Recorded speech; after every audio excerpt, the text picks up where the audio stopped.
ya, supaya nanti teman-teman yang tidak sempat hadir bisa melihat rekaman kuliah ini. Oke, hari ini pada sore hari ini, malam hari ini ya, kita coba membahas lebih levelnya. Kemarin kita poster, lalu kita ke kartu nama dan lain-lain.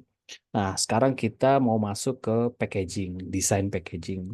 Tentunya bukan kita nanti membuat sebuah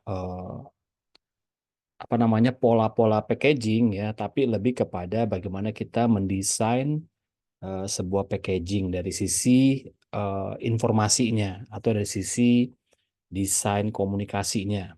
Ya, meskipun eh, desain komunikasinya itu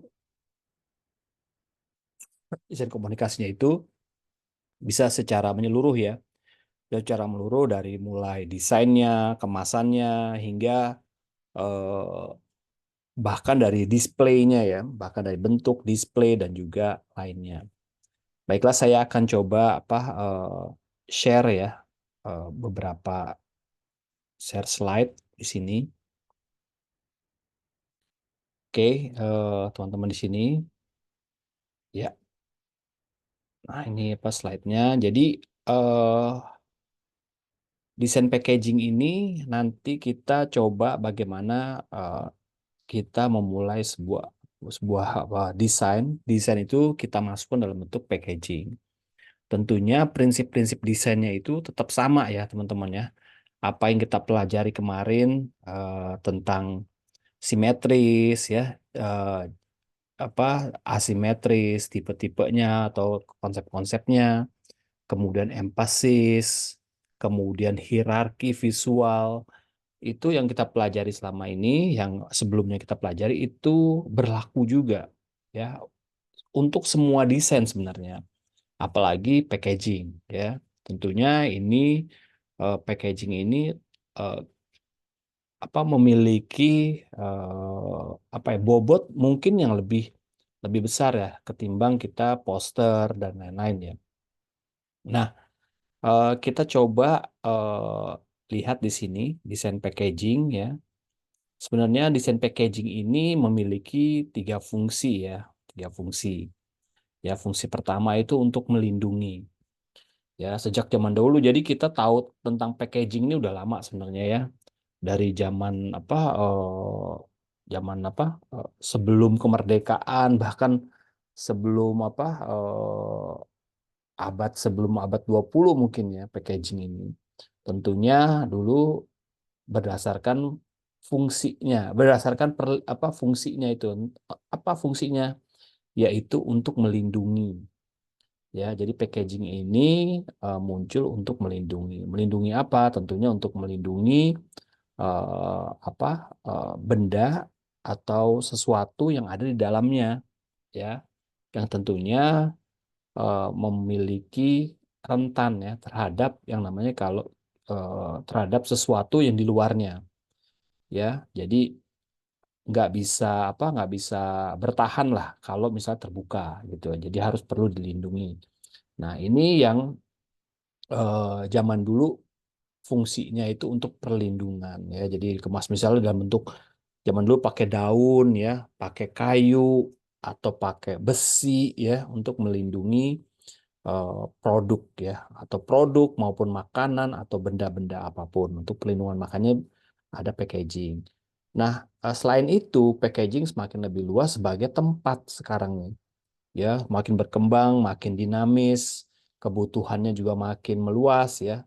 Akhirnya menjadi sebuah fungsinya bertambah sebagai wadah atau sebagai tempat dia ya. Packaging itu sebagai tempat ya, misalnya untuk tempat air, untuk tempat menyimpan ya dan lain-lain gitu kan. Jadi fungsinya sebagai wadah.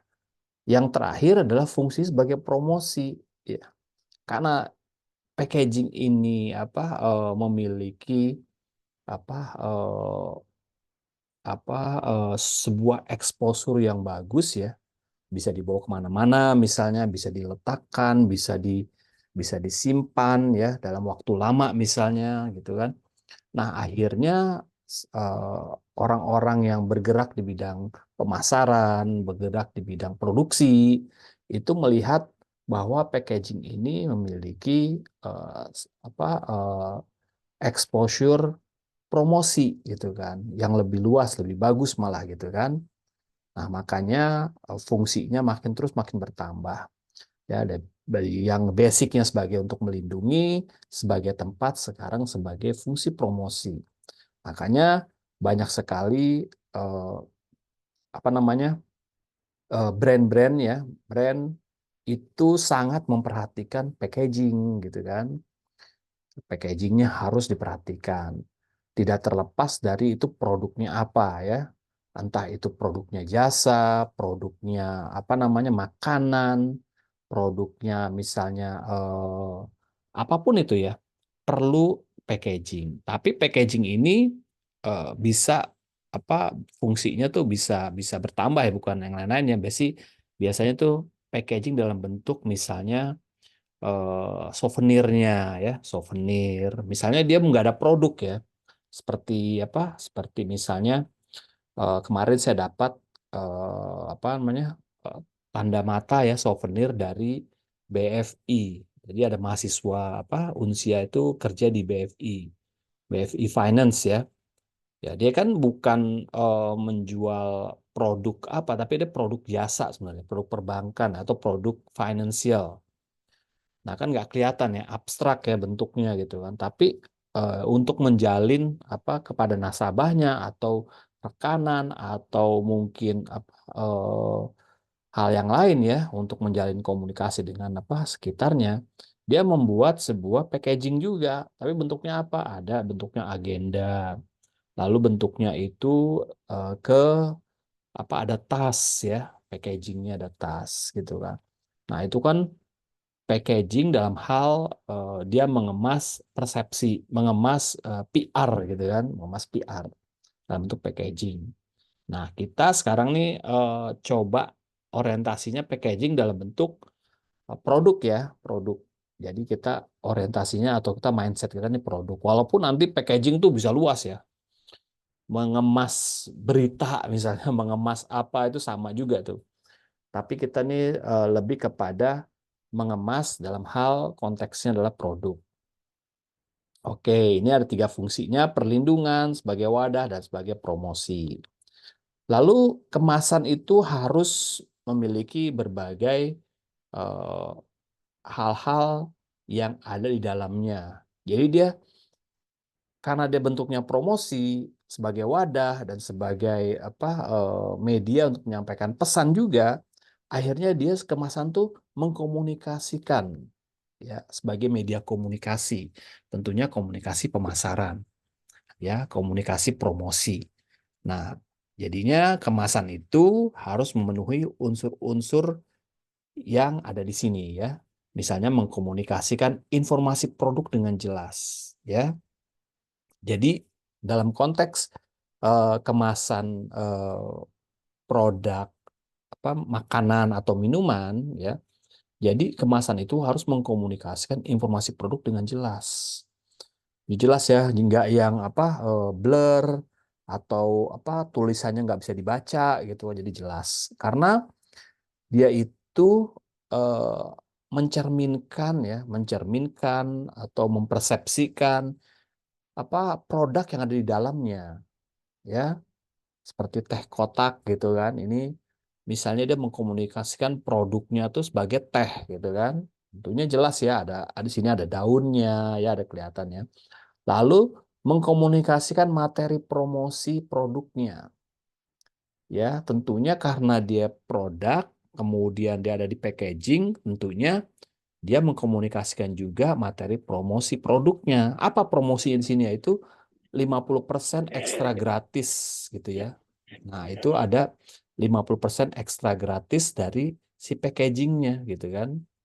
Lebih besar atau gitu, lebih hemat atau apa gitu ya. Nah, ini packaging ini mengkomunikasikan materi promosi produknya. Nah, ini tergantung nanti Anda akan mengemas atau mendesain kemasan apa ya. Tergantung nanti briefnya atau arahan dari kliennya apa. Seperti itu. Lalu kemasan itu, ya, desain kemasan itu di dalamnya, di apa di luarnya itu harus mengkomunikasikan motivasi secara emosional psikologis. Ya, teman-teman ya. Ini maksudnya apa? Jadi kemasan itu harus bisa mempengaruhi orang gitu loh. Apalagi bisa mempengaruhi emosinya, bisa mempersepsikan ya, mempersepsikan eh, orang yang ingin mengkonsumsi produknya. Ya, seperti elemen nih misalnya. Ya, elemen. Jadi kita kalau sebelum kita misalnya mengkonsumsi gitu kan susu elemen, kita udah lihat nih di produknya atau dilihat dari fotonya, gambarnya. Kita udah membayangkan tuh, wah, kalau kita minum susu ini nanti bentuk tubuh saya atau apa kesehatan saya itu seperti yang ada di gambar. Kalau teman-teman lihat apa namanya susu WRP ya, susu susu juga susu kesehatan itu pasti gambarnya tuh yang terakhir dilihat itu adalah pinggang ya, pinggang wanita yang langsing. Nah, jadi seolah-olah itu memberikan motivasi kepada kita ketika kita mau minum atau mengkonsumsi produk itu, apa sih yang akan kita dapat hasilnya nanti outputnya gitu loh. Nah, di kemasan juga bisa menjadi sebagai media untuk memotivasi emosional psikologis. Ya, nanti Anda cek kemasan-kemasan gitu ya, dengan kategori-kategorinya gitu kan. Apakah informasinya yang jelas, mengkomunikasikan materi promosi, ya, atau mengkomunikasikan motivasi secara emosional psikologis. Nah, nanti banyak ya, tergantung nanti memang produknya, ya tergantung produknya. Misalnya kalau teh Kauripan ya yang saya mengelola brandnya, misalnya ini sebagai teh kesehatan, tentunya saya akan mencoba membuat eh, desain kemasannya mendekati persepsi itu. Misalnya dia ada teh kesehatan, membuat apa yang meminumnya itu nantinya akan awet muda misalnya. Ya, mungkin persepsinya nanti adalah gambar wanita atau pria yang kelihatannya udah berumur gitu kan, udah berumur tapi tetap aktif, kemudian tetap ceria, kemudian tampangnya juga nggak kelihatan tua walaupun umurnya mungkin udah di atas 40 tahun misalnya. Nah, itu bisa aja ya, kita bisa bikin gitu kan, kemasannya seperti itu. Nah, sama seperti misalnya apa produk susu Unlein ya. Itu kan menggambarkan misalnya susu untuk orang-orang yang udah senior ya, untuk tulang, untuk apa. Dia tuh gambarnya apa? Orang tua yang masih bisa olahraga, jalan ya, olahraga, kemudian apa? Aktivitas rutin. Itu tergambar dalam kemasannya gitu. Nah, ini nanti Anda bisa pelajari ya dengan berbagai unsur-unsur. Jadi kita tambah lagi nih ilmunya, nggak hanya sekedar desain grafis tuh hanya bikin kartu nama gitu kan, hanya bikin misalnya poster, tapi bagaimana desain kita ini dalam mengkomunikasikan secara visual ini mampu juga bisa diaplikasikan di kemasan. Tentunya dengan pendekatan berbeda ya. Ada hal-hal tertentu yang nanti kita bisa lihat. Oke, lalu berikutnya adalah di kemasan itu harus mengkomunikasikan kesan tertentu, kesan ya, kesan tertentu. Nah, ini seperti iklannya teh botol nih, bukan iklannya kemasannya teh botol. Saya waktu itu ketika dia kemasannya temanya 17 Agustus, saya koleksi itu dia ada ngeluarin 4 atau 5 koleksi 17 Agustus gitu kan. Nah, itu beda-beda itu apa namanya temanya. Kebetulan saya koleksi itu. Saya nggak minum ya, tapi saya beli, saya simpen gitu kan. Ya tapi karena temanya akhirnya keluar lagi yang baru gitu kan. Dan ini produknya juga ada expirednya ya, paksa ya. Harus saya minum dan kemasannya saya simpen. Saya nggak tahu tuh, saya lupa lagi nyimpennya di mana ya karena udah apa renovasi rumah gitu kan. Jadi kebuang-buang. Nah ini harus memiliki kesan tertentu ya, Kesan tertentunya itu bisa digambarkan lewat macam-macam ya, lewat apa? Ada budaya, ada ciri khas, ada yang apa? Memberikan apa? Kesan mahal atau kesan anak muda, macam-macam ya. Harus menimbulkan kesan seperti itu. Nah, satu lagi informasinya bahwa kemasan, kemasan yang baik itu adalah kemasan yang bisa memberikan dampak yang signifikan kepada produknya dan juga penjualan. Karena kemasan itu seperti yang disampaikan oleh pakar branding, saya pernah disampaikan, saya pernah baca atau dengar podcastnya bahwa kemasan itu adalah sales 24 jam. Bayangkan tuh, kemasan itu sales 24 jam. Artinya apa?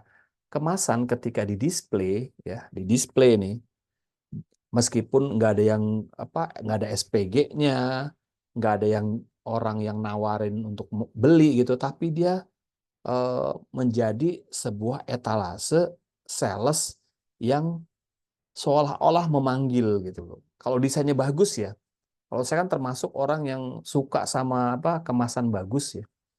Jadi kalau saya lewat di apa di supermarket ya, supermarket atau di tempat-tempat apa penjualan yang ada kemasan yang bagus-bagus, biasanya itu tanpa ada yang jualan SPG-nya atau memiliki daya tarik gitu, seolah manggil manggil kita gitu kan, untuk lihat dulu nih, pegang dulu gitu misalnya gitu kan.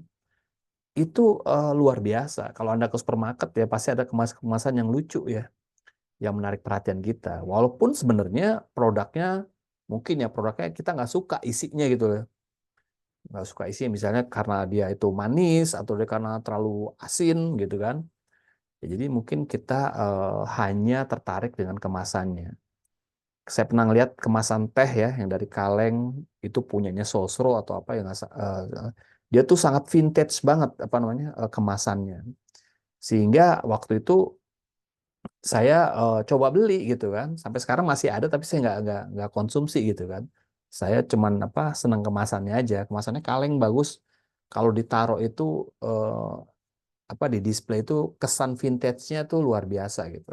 Cuman saya nggak ada contohnya di sini. Tapi kalau Anda main ke Diamond Supermarket yang dia ada di Kelapa Gading, nah itu Anda bisa ngeliat tuh. Kemasan teh begitu banyak dari yang mahal sampai yang murah gitu kan. Nah itu banyak itu kemasan-kemasan menarik. Ya, kebetulan teh Kahuripan juga di display di sana ya. Nah karena teh Kahuripan tuh nggak punya kemasan yang terlalu istimewa, masih standar ya. Karena memang kemasan yang bagus itu yang sangat apa ikonik gitu kan, dibutuhkan biaya nggak kecil ya. Itu biaya, pabrik, kemudian SDM, penjualan, dan lain-lain. Jadi nggak semudah itu ya. Makanya kemasan-kemasan yang berhasil itu adalah kemasan-kemasan produk artisan. Produk artisan itu apa? Produk yang dibuat nggak secara massal, bukan pabrik gitu kan. Anda bisa lihat misalnya teh teh atau kopi yang artisan yang dibikin ya sekedar apa misalnya ada aja mungkin apa dia itu jual apa produknya paling terbatas hanya 100 atau 50 gitu kan. Yang pakai stiker ditempel atau pakai kemasan yang dia bikin apa enggak yang pabrikan enggak puluhan ribu dengan tenaga kerja yang banyak gitu kan. Nah, kalau Kahuripan kan dia bikinnya kemasannya harus banyak, orang yang ngerjain juga mekanisasi pakai mesin ya. Nah, itu harus massal gitu. Jadi kita nggak bisa produknya itu gonta-ganti kemasan. Kecuali memang ada budgetnya ya. Nah, kita lagi efisiensi budget, jadi kemasan jadi kita hanya terdiri dari beberapa aja lah gitu. Sambil kita nanti review terus gitu. Oke, kemasan juga harus mengkomunikasikan perbedaan dengan produk lain. Nah, apa shampoo gitu, shampoo semua. Jadi kalau Anda nanti seperti kayak ke Diamond gitu kan, ke etalasenya teh deh. Itu ratusan atau puluhan merek teh itu berkumpul di situ, di display. Nah, kita harus tahu tuh di mana Kahuripan, di mana Tongci, di mana Sariwangi misalnya atau Sosro yang sama-sama ingin outstanding. Outstanding itu apa? Ingin menonjol lah gitu. ingin menonjol di antara semua kemasan. Nah, itu bagaimana itu kita bikinnya? Wah, luar biasa itu kan tantangannya kalau kita bisa membuat sebuah desain yang bisa menonjol di antara puluhan produk-produk yang sejenis. Nah, itu luar biasa desainnya. Harusnya sih nggak harus yang apa complicated ya. Desain yang sederhana pun juga bisa narik perhatian ya. Nah, ini tantangannya seperti itu. Ini di sini contoh dari misalnya kita mengkomunikasikan produk Sempo gitu kan. Nah, ini kan ada perbedaan nih. Rejoice berbeda sama Clear berbeda. Rejoice nuansanya hijau, Clear nuansanya putih gitu kan. Sehingga kita nggak akan salah pilih nih konsumen. Kalau orang konsumen yang udah hafal gitu kan, Rejoice hijau gitu kan. Tapi ada juga ya produk-produk yang memang mirip-mirip dengan produk utamanya gitu kan. Supaya kenapa? Supaya mereka ini salah beli. Nanti ada di slide-slide berikutnya ya. Nah, ini harus memberikan kesan tertentu dan harus mengkomunikasikan perbedaan dengan produk lain. Nah, ini packaging tuh sangat apa strategi yang sangat unik ya menurut saya packaging nih. Jadi kita tuh kalau udah sampai ke packaging itu apa harus memang memiliki apa harus apa ya serius atau fokus dalam membuat packaging. Bahkan bikin packaging tuh lebih lama dari bikin produknya. Kenapa? Karena packaging ini kadang ya membuat harga itu menjadi lebih mahal atau produk itu menjadi lebih naik kelas. Coba deh Anda masuk ke apa ya sebuah supermarket mahal ya, namanya Kemcik kalau nggak salah ya. Ya masih kalau masih ada ya di Kemang itu Kemcik. Dengan masuk ke Superindo misalnya. Itu harganya tuh lebih mahal yang ada di Kemcik gitu. Ya, yang lebih lebih banyak lebih mahal yang di Kemcik. Kenapa? Karena di Kemcik itu kalau Anda lihat apa sayuran ya, kalau beli sayuran di apa di Superindo atau beli di pasar atau beli di abang-abang keliling itu harganya berkali-kali lipat. Karena apa? Karena packaging. Packagingnya bagus, kebetulan juga produknya bagus, packagingnya bagus, harganya berkali-kali lipat lebih mahal. Dan produknya lebih sedikit bahkan. Nah, ntar coba bandingin deh. Produk itu kalau dipoles kemasannya itu menjadi lebih bagus dan harganya jadi lebih naik. Contohnya misalnya Anda teman apa di tempat Anda deh ada misalnya ibu-ibu di UMKM sana jualan keripik gitu kan. Tanpa kemasan, misalnya kemasannya plastik doang gitu. Terus pakai stikernya ya stiker biasa lah fotokopian misalnya gitu. Tapi ketika Anda nih yang udah belajar tentang desain, kemasan, Anda beli aja ke mereka gitu. Bu, saya beli ya keripiknya 10 atau 20 lah saya beli gitu kan. Lalu Anda packaging ulang. Packaging ulang dengan bagus, dengan apa konsep-konsep visual yang apa kekinian. Nanti Anda bisa menjual harganya itu bisa 5 atau 10 kali lipat dari si ibu itu. Karena apa? Karena dia sudah mempunyai kemasan yang bagus. Nah, itu udah apa coba Anda lakukan itu bisa menjadi suatu poin ya value yang bagus untuk sebuah produk. Nah, kemasan yang bagus itu tentunya kita harus melalui berbagai tahap ya. Nah, ini salah satunya harus inovatif, harus kreatif, riset ya tentunya ya, dan juga perbanyak referensi. Perbanyak referensi itu kita banyak melihat desain-desain kemasan yang beredar ya dari si pesaing ya. Lalu kita mencoba ya mengkombinasikan dari kemasan yang pesaing kemudian kemasan kita, lalu kita muncul ide yang terbaru apa. Berdasarkan apa? Banyak ya fungsi tadi ya fungsi kemudian fungsi wadahnya, lalu fungsi promosinya, lalu fungsi tempatnya, dan fungsi keamanannya misalnya. Kita lihat berbagai fungsinya aja, misalnya kemasan teh gitu kan. Di kemasan teh Kauripan ya, di sini ya, di kemasan yang kotak ini, itu kemasan dalamnya itu menggunakan alloy foil. Menggunakan alloy foil artinya apa? Kemasannya itu didobel. sehingga tehnya itu jauh lebih lebih apa higienis, jauh lebih tahan lama manfaatnya dan jauh lebih aman gitu loh.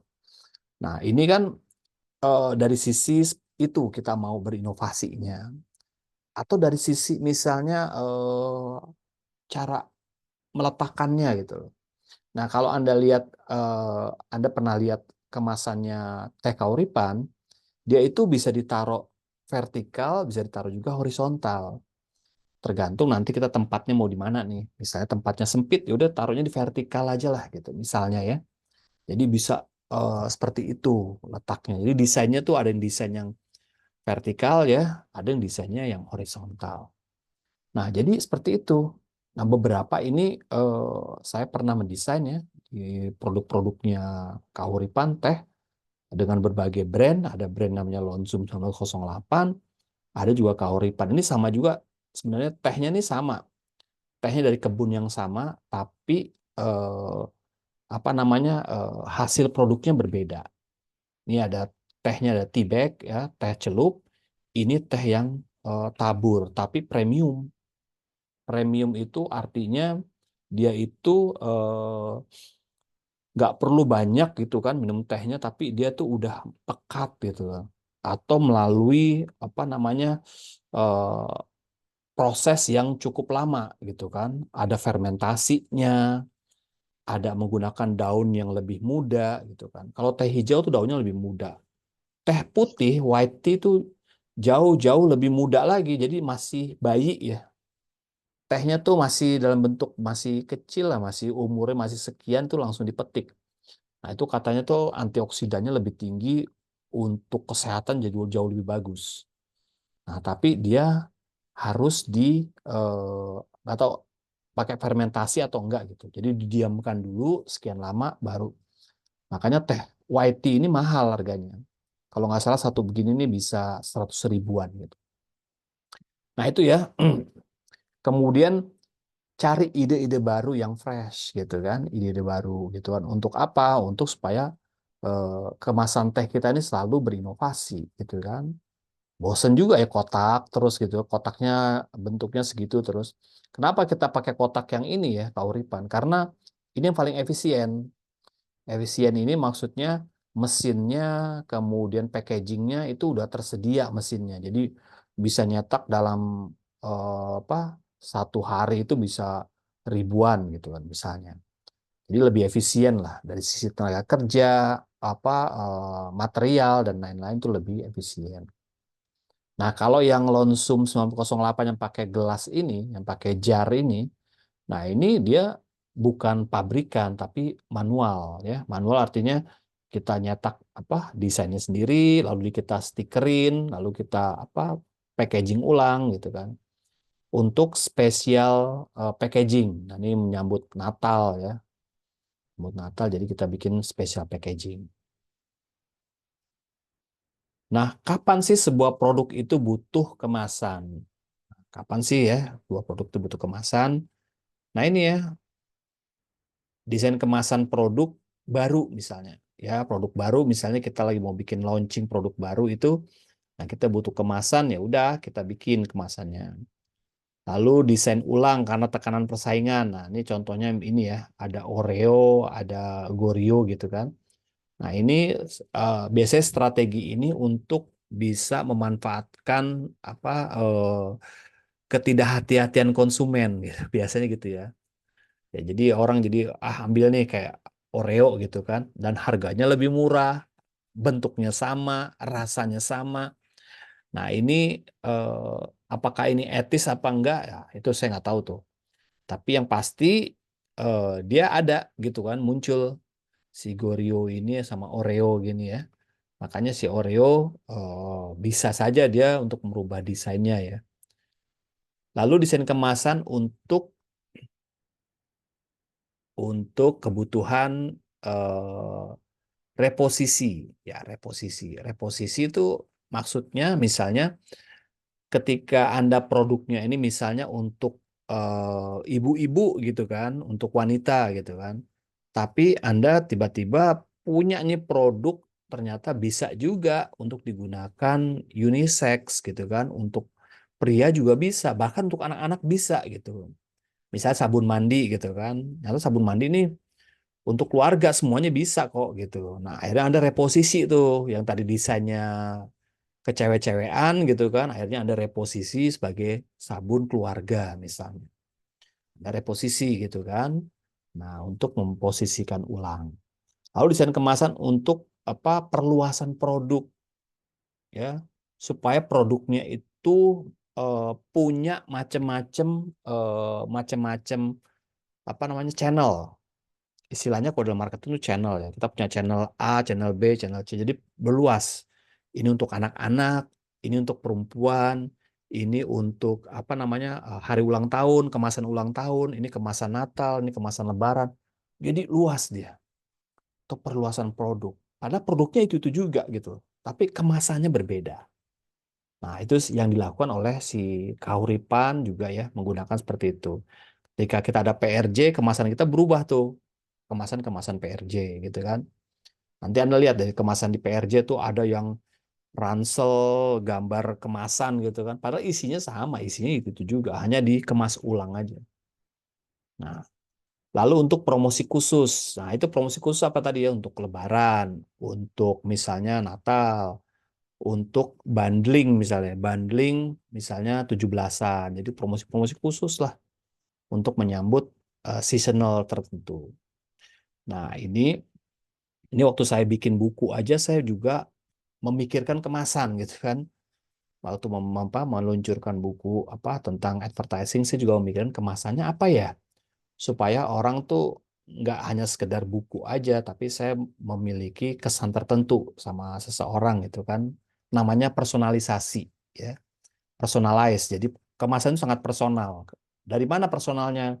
Dari saya tuliskan namanya, lalu packagingnya juga sangat personal, mendapatkan hadiah-hadiah tertentu. Jadi seolah-olah apa namanya, kemasan ini atau produk ini dibuat itu untuk orang, untuk dia aja gitu.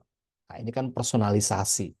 Nah, sekarang personalisasi itu menjadi tren ya, produk personalisasi. Misalnya kalau misalnya Anda beli sepatu apa gitu kan, dibikin hanya 10 gitu misalnya. Wow, itu sangat personal sekali tuh. Atau misalnya ada tanda tangannya, atau misalnya produknya ini hanya keluar pada saat-saat tertentu aja, atau untuk produk yang namanya itu atau lahirnya hanya di bulan Agustus aja gitu kan. Nah, itu sangat personalized sekali gitu. Nah, Anda bisa bikin produk-produk seperti itu ya untuk merubah strategi gitu kan, untuk memperluas produk ya. Nah, ini adalah bagaimana kita membuat sebuah produk desain kemasan. Namun, teman-teman tetap sebagai seorang yang lagi belajar tentang komunikasi visual ya, kreatif desain grafis, tentu ketentuan-ketentuan desain juga masih harus dipegang standarnya seperti yang kita pelajari yang lalu. Misalnya ada emphasis-nya, ada yang namanya rule of third-nya, ada yang namanya simetris dan asimetris, ada yang namanya hierarki visual. Ya, ya seperti misalnya YC drink gitu kan, YC-nya besar gitu kan, drinks-nya itu lebih kecil. Nah, ini kan ada hierarki ya. Oreo juga gitu kan, yang paling dominan apa nih? Oreo gitu kan. Nah, tentunya nanti Anda juga mendesainnya juga menggabungkan filosofisnya juga gitu kan. Misalnya biru gitu kan, atau misalnya warna merah, hijau. Ya, ini filosofisnya apa sih hijau nih gitu kan? Rejoice gitu kan. Filosofinya apa hijau? Hijau tuh apa, lebih ke alam misalnya ya, lebih ke natural, lebih kepada lingkungan dan lain-lain. Putih apa nih maksudnya? Putih itu melambangkan apa? Kebersihan misalnya. Nah, itu Anda harus tetap ada juga gitu kan. Nah, ini sebagai gambaran nanti kira-kira ya, nanti kira-kira tugas dan juga proyek UAS kita nih eh, ke apa, pada aplikasi-aplikasi seperti ini. Dari mulai poster, kemudian kartu nama, kemudian bentuknya. Nah, bentuk apa ininya ya, kayak packagingnya gitu. Nah, jadi Anda nanti ada turunan-turunan. Jadi Anda tahu tuh gitu kan, bagaimana membuat sebuah yang namanya manual SOP sebuah corporate identity. Kalau corporate identity kan gitu kan, ada panduannya tuh. Kalau untuk misalnya untuk brosur, bentuknya seperti apa. Kalau untuk kartu nama, bentuknya seperti apa. Kalau untuk di kemasan, bentuknya beda lagi. Ya, jadi seperti itu. Jadi teman-teman nanti bisa naik lagi levelnya nih. Nggak hanya sekedar desain apa kemarin ya, desain desain apa poster sama desain kartu nama atau menganalisis poster aja gitu. Tapi sudah mulai mengaplikasikannya lewat kemasan. Nah, nanti Anda bisa menggunakan kemasan yang macam-macam ya, bisa kemasan nanti apa gelas, kemasannya nanti apa kaos atau kemasannya nanti dalam bentuk apa kerdus ya, dus ya, duplek atau kemasannya kaca atau kemasannya nanti misalnya stainless dan lain-lain. Nanti Anda bisa pakai tuh, pakai apa namanya tuh gratis lah pakai misalnya mock up ya, desain mock up. Jadi Anda desainnya itu bisa masuk ke dalam aplikasi produknya gitu kan. Itu. Ini saya juga menggunakan apa? Ada beberapa desain saya pakai mock up juga nih, pakai mock up juga nih. Pakai mock up yang udah ada bisa ditempel gitu kan produknya atau stikernya atau apanya. Jadi Anda bisa nanti sebelum apa membuat yang penting adalah desainnya dulu nih. Desainnya dulu ketika desainnya sudah oke, ketika jatuh nanti ke packaging, nah nanti Anda mulai mindsetnya berubah. Mindsetnya apa? Mindsetnya tadi ya. Nah, ini mindsetnya adalah mengkomunikasikan informasi produk dengan jelas, mengkomunikasikan motivasi secara emosional, lalu mengkomunikasikan materi promosi produk dan lain-lain. Harus ada unsur itu gitu kan. Kalau ketika aplikasi desain kita masuk ke kemasan. Tapi kalau masuk ke poster, masuk ke video gitu, itu berbeda lagi. Ya, berbeda lagi. Pendekatannya berbeda meskipun pesannya sama tapi berbeda lagi pendekatannya. Seperti itu teman-teman ya. Jadi eh, kita mulai mulai apa dengan apa konsep dari yang poster tadi masuk ke kemasan packaging ini. Sangat unik sih kalau packaging ini. Jadi kalau teman-teman dulu saya juga gitu ya. Begitu saya apa terjun ke industri apa kreatif, pertama kali yang saya apa senengin tuh dulu itu mensurvei, menganalisis tampilan-tampilan packaging di supermarket. Kadang saya beli tapi saya nggak konsumsi gitu kan. Terus saya pernah apa namanya tuh mengkoleksi price tag. Price tag yang ada di baju biasanya tuh kalau di baju-baju distro biasanya price tag-nya bagus-bagus tuh. Kalau Anda pernah ke distro ya, zaman dulu ya distro itu kalau sekarang mungkin masih ada kali distro ya. Misalnya ke apa ke mana? Apa mereknya tuh ya di Bandung tuh ada tuh. Nah, itu Anda lihat price tag-nya lah untuk nempelin harga ya. Itu bisa dari apa? Dari triplek bikinnya, ada yang dari duplek, ada yang dari dus. Itu kadang-kadang saya koleksi itu. Saya koleksi apa namanya price tag-nya karena bagus-bagus. Mereka mikirin sampai seperti itu gitu loh. Nah, sekarang ini saya berkembang ke packaging. Tapi konteksnya adalah packaging teh kalau saya ya. Karena saya sekarang kan ngelola brand teh. Jadi saya selalu apa kalau ke supermarket, kalau ke tempat-tempat itu saya melihat tampilan packaging teh di supermarket gitu. Karena dari misalnya puluhan apa packaging itu pasti mata kita tertuju pada satu packaging gitu kan, nempel gitu satu gitu. Kenapa dia bisa menarik kita gitu kan packaging itu gitu kan? Apakah karena simpelnya, apakah karena visualnya, apakah karena permainan ininya warnanya, macam-macam ya motivasinya. Tapi kadang-kadang teman-teman coba belajar untuk bisa seperti itu ya, untuk melatih sensitivitas kita dalam melihat desain, sehingga kita bisa sensitif nih kalau melihat desain, desain yang apa, yang cocok, yang bisa menarik itu seperti apa sih gitu. Ini belum tentu produknya tuh bermanfaat ya, belum tentu bermanfaat untuk kita. Misalnya apa namanya, saya melihat kemasan produk kemasan misalnya sambel gitu kan. Misalnya saya nggak suka sambal gitu, tapi bagus nih sambalnya nih, gitu kan. Atau belum tentu kita senang sama produknya, tapi kita coba melihat kemasannya. Dari kemasan itulah kita belajar bagaimana menampilkan visual agar menggugah orang untuk beli. Seperti itu ya. Biasanya itu yang kalau yang gambar-gambar gini nih, saya lebih senang nih waktu saya mengkonsumsi apa apa elemen, susu elemen. Saya kadang ngelihat ininya, ngelihat fotonya gitu. Badannya mau nih kayak gini nih, bisa six pack gitu kan. Wah, minum deh gitu.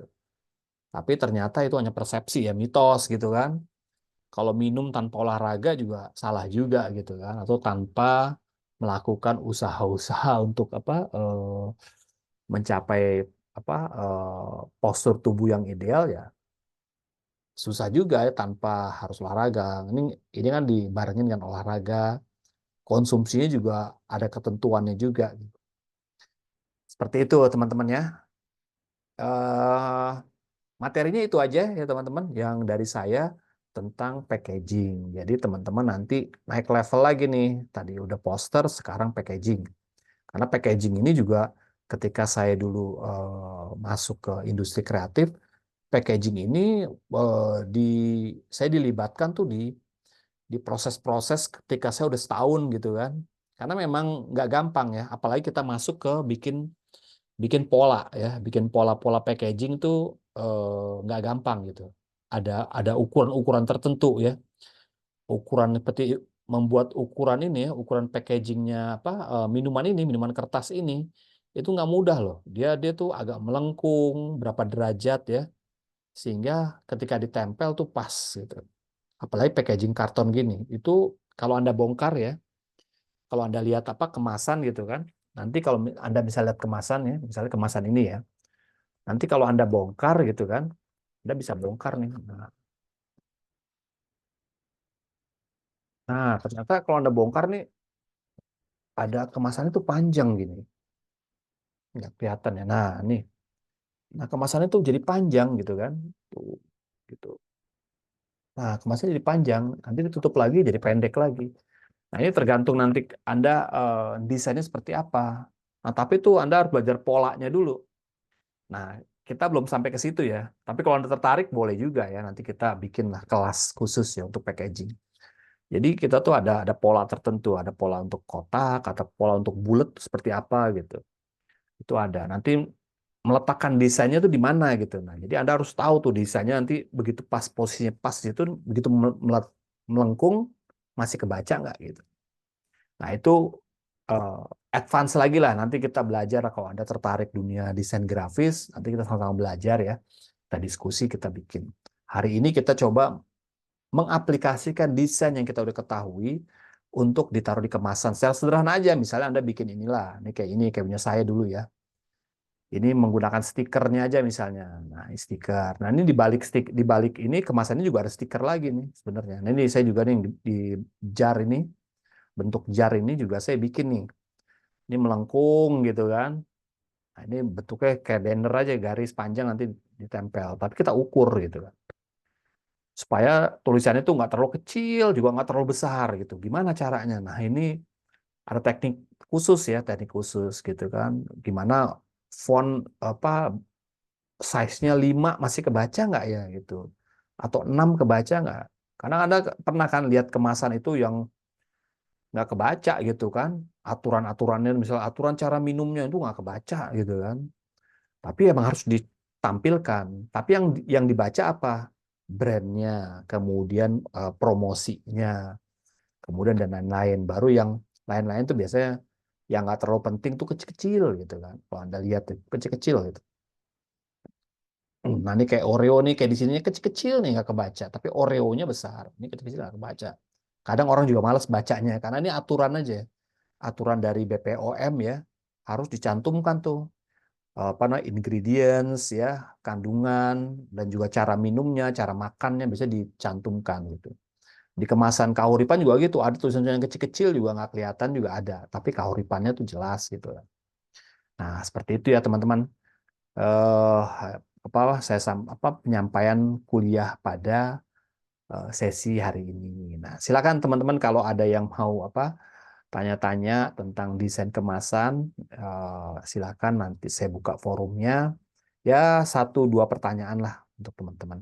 Silakan kalau ada mau tanya atau mau diskusi atau kasih masukan atau punya pengalaman tertentu untuk bikin kemasan, ya kita sama-sama nanti coba kita diskusikan. Oke, silakan teman-teman kalau ada yang mau bertanya atau ada mau ini, silakan saya beri kesempatan untuk packaging. Izin Pak Anggoro, Oke, Mbak Epta, silakan. Pak Anggoro maaf ya, aku off cam. Pak, Oh iya.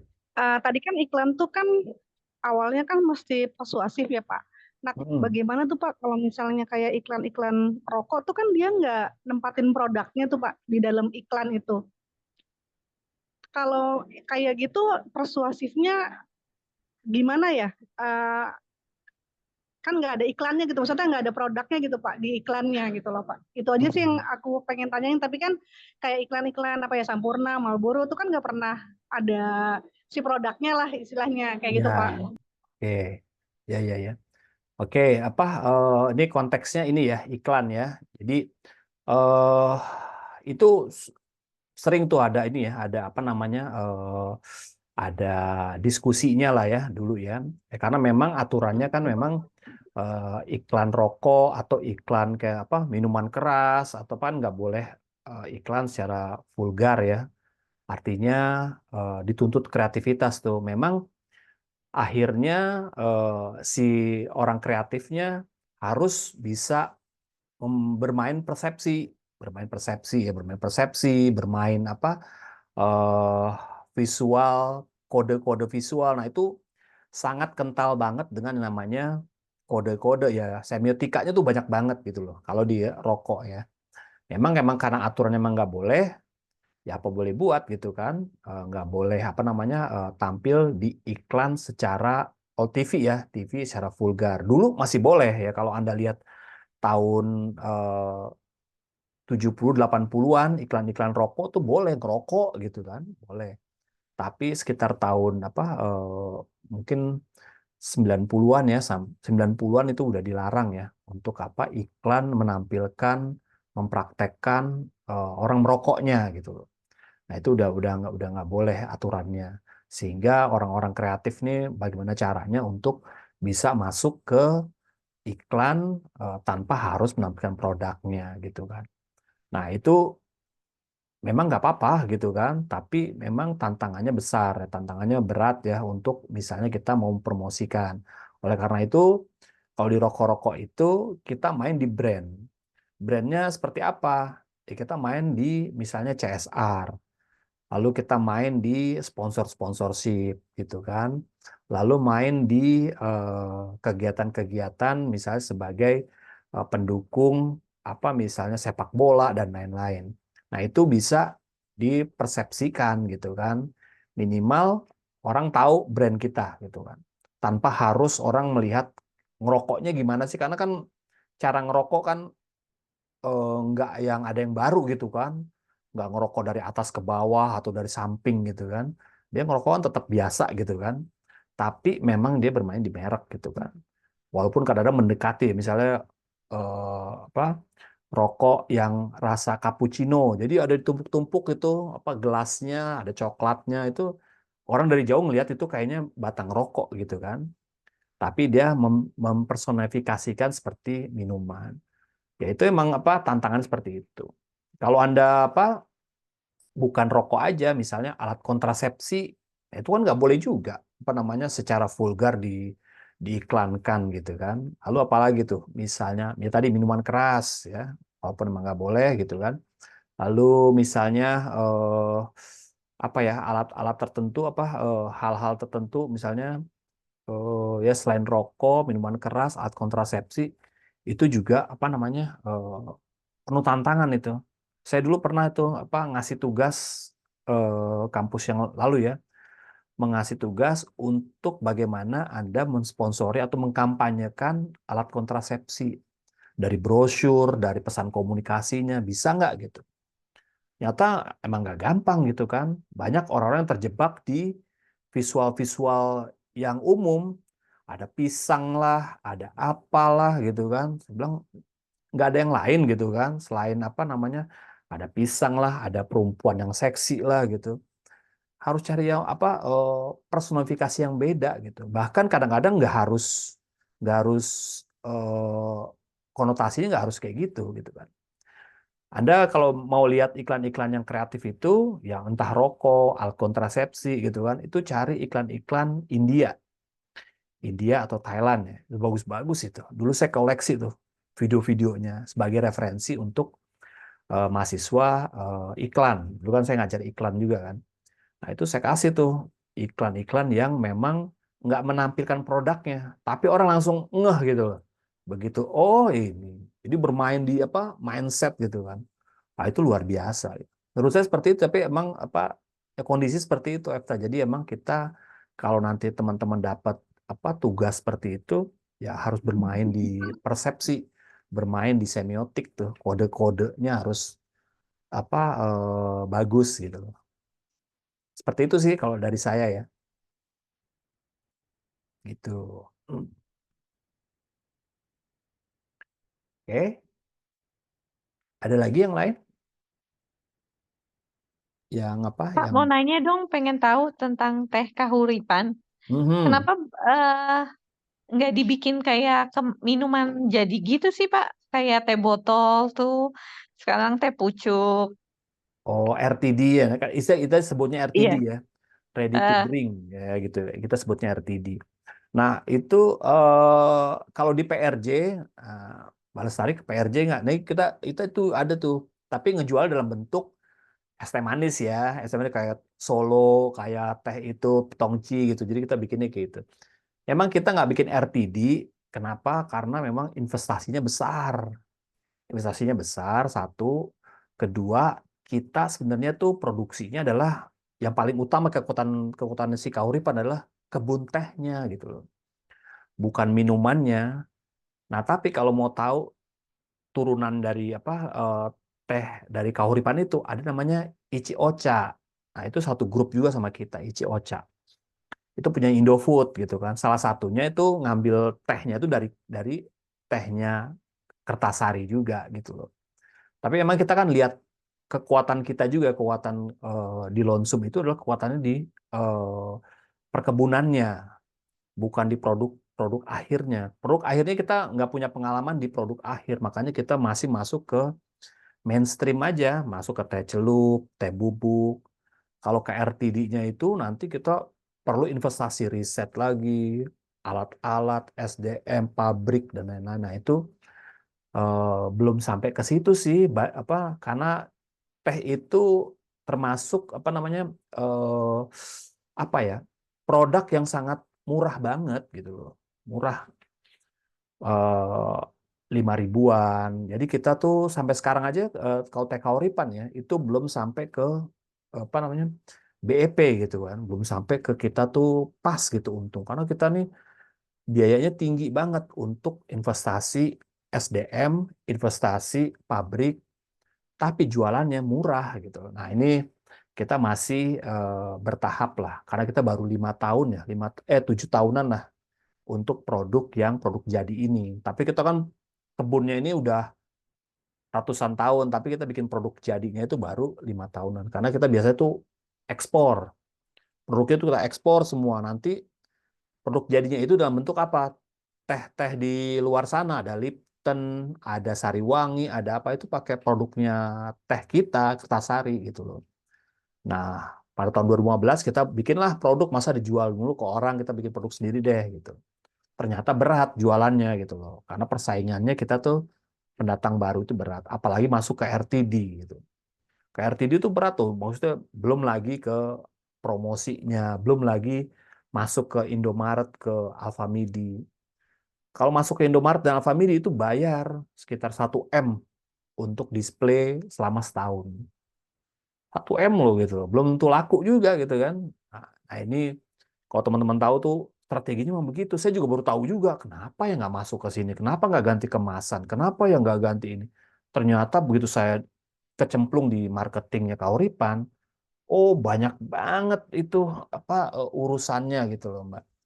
Ya ini menyangkut kepemilikan, strategi jualan, politis dan lain-lain sebenarnya sih, Mbak. Kalau kalau saya sih mau aja sih bikin RTD-nya gitu. Tapi ya perusahaan itu masih mikir ini apa investasinya ya. Seperti itu sih Mbak Lestari gitu. Ya pertama-tama yang Mbak Lestari beli dulu lah ke Alfamidi gitu, nyobain. Nah, baru nanti kasih masukan gitu. Enggak, kalau di sini malah malah dijualnya nggak ada itu di Alfamidi, Pak. Adanya di itu hari-hari. Oh, di daerah Saya mana? ngeliatin tuh cuma baru di hari-hari. Kalau di Alfa malah nggak. Mbak Hari-hari Mbak Lestari di mana? Ciledug sini, Ciledug. Kota Tangerang, Kota Tangerang. Saya kan Tang di Tangerang. Oh, di Di daerah hari-hari ya. Ciledug tuh ada hari-hari. Nah, itu saya baru tahu. Ada Iya. teh kahuripan di situ. Oh gitu ya. Karena kita sebenarnya di Alfamidi sih ada ya di Heeh, seluruh Indonesia ada. Cuman memang tergantung dari heeh. distribusi. Distribusinya itu sampai nggak ke Tangerang, sampai nggak itu karena kita kerjasama sama distributor. Namanya Indomarko, punyanya Indofood tuh. Nah, Indofood tuh nyebar kemana-mana. Bisa aja kita nggak ke cover ya Tangerang. Kita covernya ke hari-hari, ke pasar gitu. Nah, makanya produk kita tuh kelemahannya itu Mbak Lestari. Kelemahannya tuh dari availability-nya, maksudnya kadang orang tahu tapi dicari nggak ada gitu.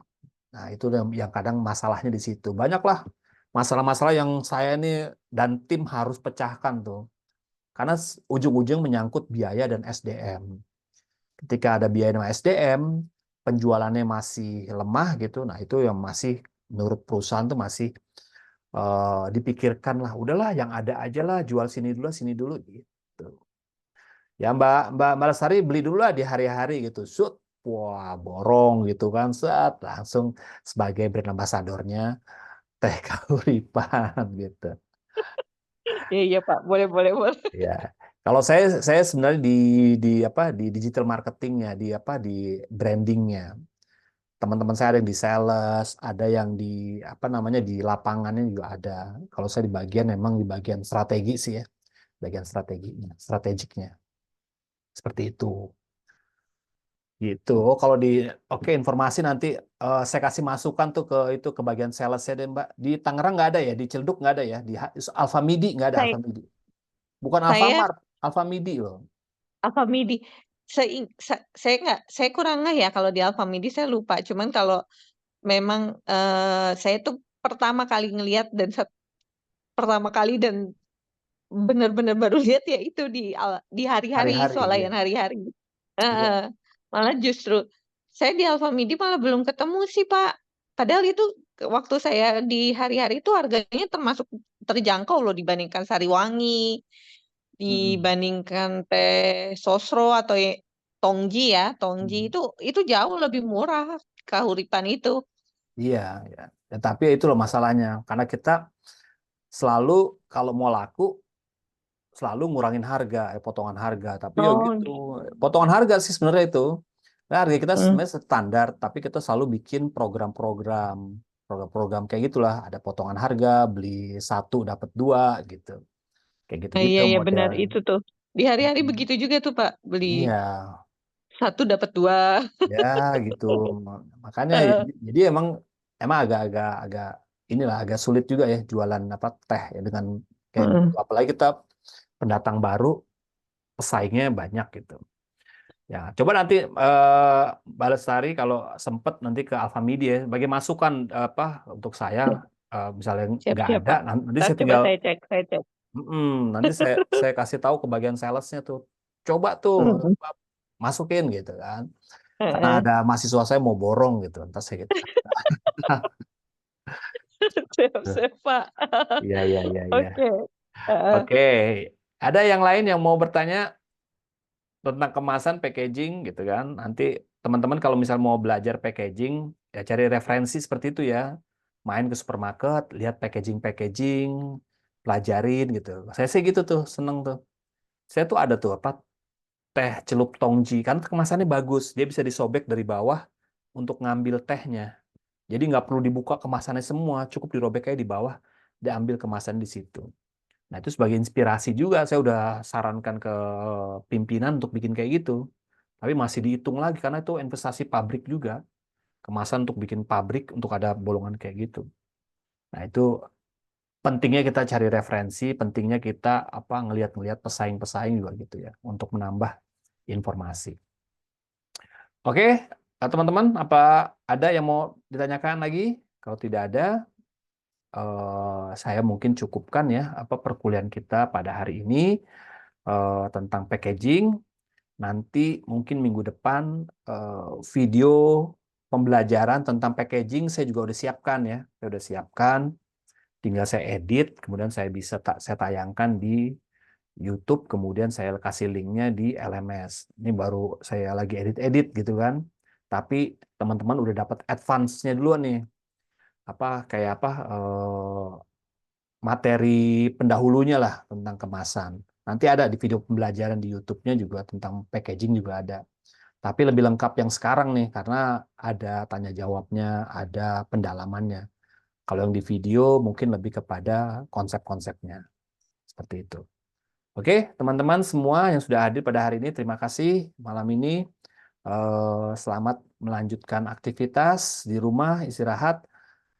Saya cukupkan perkuliahan kita hari ini. Sampai ketemu di perkuliahan mendatang. Terima kasih. Wassalamualaikum warahmatullahi wabarakatuh. Terima kasih. Waalaikumsalam. Terima kasih, Pak. Terima kasih. Terima kasih. Ya, Terima kasih, Pak. terima kasih. Baru lobang minjem aja, Pak Dit.